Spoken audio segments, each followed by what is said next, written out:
Today I'm going to show you how to use the filters on the job search on Upwork so that you can find the right job.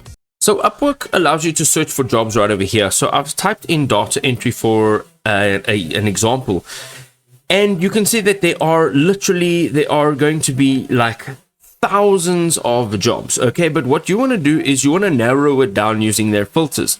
So let's say that you're actually only looking for entry-level jobs because you're just starting out, and really what you want is to just grab kind of anything so that you can get some job history going. So we are going to change the experience level to entry level only.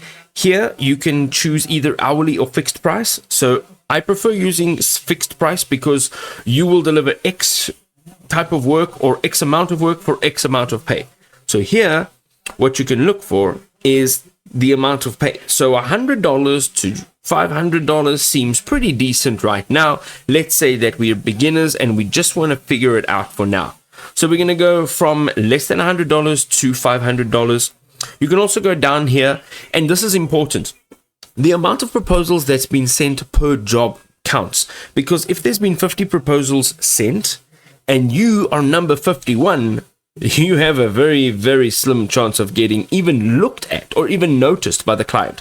So let us filter out to the less than 5. And now we are starting to filter out how many jobs we're seeing. So out of the thousands of jobs that were previously displayed, now we only have, I think, about 13 here.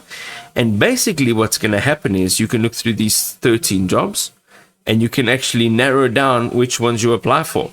We can also go one further and you can choose if it's a previous client of yours or not, and then your client history. So if the client has hired somebody before, you can choose either 1 to 9 or more than 10, or no hires if you want to be one of their first. You can also choose a client's location. So if you're willing to work for a client in certain areas, then you can add that in there, as well as time zones, and then project lengths. Depending on how much time you have to spend on their projects, you can filter that out, and the hours per week, and then the job duration. Are they contract to hire roles, or are they just one-time jobs?